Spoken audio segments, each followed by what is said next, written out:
Hello అందరికీ. అందరూ ఎలా ఉన్నారు? సో, మేమైతే చాలా బాగున్నాం. అండ్ మేమైతే ఈరోజు క్యాంటీన్‌కి వెళ్తున్నాం అనమాట. సో, మ్యారేజ్ అయ్యి 10 ఇయర్స్ అబోవ్ అయింది గానీ, నేను ఇంతవరకు బాపట్ల క్యాంటీన్‌కి అయితే వెళ్ళలేదు. ఈ మధ్యే ఒకసారి లాస్ట్ 3 మంత్స్ బ్యాక్ వెళ్ళాను. అండ్ నెక్స్ట్ ఇప్పుడు ఇది 2 టైమ్సే వెళ్ళాను అనమాట జస్ట్. సో, అక్కడ ఉన్నప్పుడు జమ్మూలో అక్కడ ఇక్కడ వెళ్ళాను గానీ, నేను ఇక్కడ బాపట్ల సూర్యలంక బీచ్ దగ్గర ఉన్న క్యాంటీన్‌కి అయితే వెళ్ళలేదు. సో, అందుకని నేను వెళ్ళాననమాట. నార్మల్‌గా మనం డీమార్ట్, పీమార్ట్‌లో ఎలా షాపింగ్ చేస్తాం సేమ్ అలానే ఉంటుంది. కాకపోతే ఇక్కడ చెకింగ్ అయితే చాలా స్ట్రిక్ట్‌గా ఉంటుందనమాట.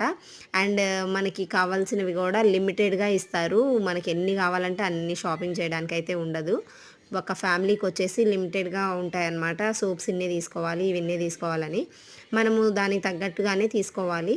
మనకు కావాలన్నా గానీ ఎక్స్‌ట్రా తీసుకోవడానికి అవ్వదు. సో, మేమైతే మా అమ్మ వాళ్ళకి, మా అత్తయ్య వాళ్ళకి, మాకు సరిపడా తీసుకుంటామనమాట. మా వారు 3 మంత్స్‌కి ఒకసారి లీవ్‌కొస్తారు కాబట్టి మాక్సిమం 3 మంత్స్‌కి సరిపడా ఒకేసారి తీసేసుకుంటాము. అండ్ నెక్స్ట్ అక్కడ తీసుకున్న తర్వాత మళ్ళీ ఇంకొకసారి చెకింగ్ చేస్తారు. బిల్ అయిన తర్వాత మళ్ళీ ఇంకొకళ్ళు చెక్ చేస్తారనమాట. ఆ బిల్‌లో ఉన్నయన్నీ ఎగ్జాక్ట్‌గా ఉన్నాయా? ఇంకేమైనా ఎక్స్‌ట్రా ఉన్నాయా అని. ఆ తర్వాత బయటకొచ్చేసి ట్రాలీలో అన్నీ మన బ్యాగ్స్‌లో సర్దేసుకొని వచ్చేయాలనమాట. చాలా అంటే చాలా స్ట్రిక్ట్‌గా ఉంటుంది మొత్తం.